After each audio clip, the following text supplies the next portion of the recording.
বঙ্গোপসাগরে বছরের সর্বোচ্চ জোয়ার, নিম্নচাপের প্রভাবে চট্টগ্রামে আজও সারাদিন বৃষ্টি।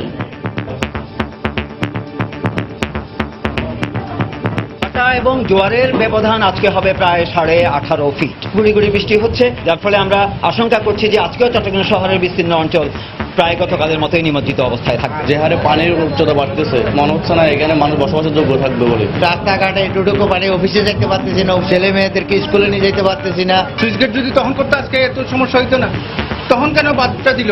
টাকাগুলো কি করলো? বৃষ্টিতে নাকাল রাজধানীবাসীও, আটকে আছে যানজটে। মোহাম্মদপুর যাব, ওইখানে 15 মিনিটের জায়গায় আমার 1 ঘন্টা লেগেছে শুধু যেতে। হাইটে গেলে 3 মিনিটও লাগবে না, অথচ ওখান থেকে এইটুকু রিক্সা আসতে 30 টাকা চাই। 10 তারিখ স্কুল ছুটি 2টায়, এখন হয়েছে 12টায়, এখন মধ্যে স্কুলে যা পৌঁছাইতে পারলাম না। দেখছিলেন প্রধান শিরোনাম। দুপুরের সময়ের সঙ্গে আছি আমি পারমিতা হিম এবং আমি ওয়াহিদা স্বপ্না। এবার অন্যান্য শীর্ষ সংবাদ। কক্সবাজারে পাহাড় ধসে 4 জনের মৃত্যু। বান্দরবানে ঝুঁকি নিয়েই পাহাড়ে কয়েক হাজার পরিবারের বাস, সরানো যাচ্ছে না বারবার বলেও। দুর্নীতি দমনে কঠোর হতে জেলা প্রশাসকদের নির্দেশ দিলেন প্রধানমন্ত্রী। 3 দিনব্যাপী সম্মেলন শুরু। তিতুমিরের ছাত্র সিদ্দিকুরের বাম চোখের কিছুটা উন্নতি। পুলিশের তদন্ত সন্তোষজনক না হলে ফের তদন্ত করবে স্বরাষ্ট্র মন্ত্রণালয়। রাজধানীতে প্রতিদিনই বাড়ছে অজ্ঞাত পরিচয় লাশের সংখ্যা। সঠিক তথ্য নেই কারো কাছে, স্বজনদের তৎপর হওয়ার আহ্বান। এবং দ্বিতীয় দিনেও সময় মতো ঢাকা ছেড়েছে হজ ফ্লাইট। বেশ কয়েকটি এজেন্সির বিরুদ্ধে মুয়াল্লিম নির্ধারণ না করার অভিযোগ।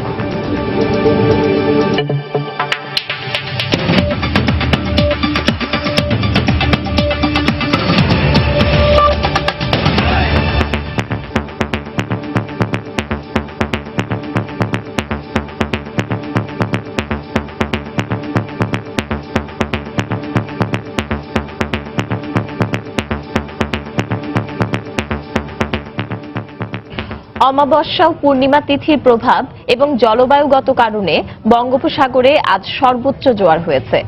আবহাওয়া অফিস জানিয়েছে, জোয়ারের সময় পানির উচ্চতা সমুদ্রপৃষ্ঠ থেকে 18 ফুটের মতো ছিল। এদিকে মৌসুমী বায়ুর প্রভাবে সাগর উত্তাল থাকায় চট্টগ্রাম, মোংলা ও পায়রা সমুদ্র বন্দর এবং কক্সবাজারকে 3 নম্বর স্থানীয় সতর্কতা সংকেত দেখিয়ে যেতে বলা হয়েছে। বিস্তারিত কমলদের রিপোর্টে।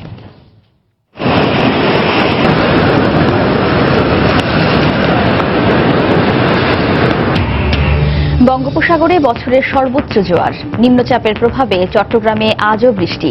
নাকাল রাজধানীবাসীও আটকে আছে যানজটে।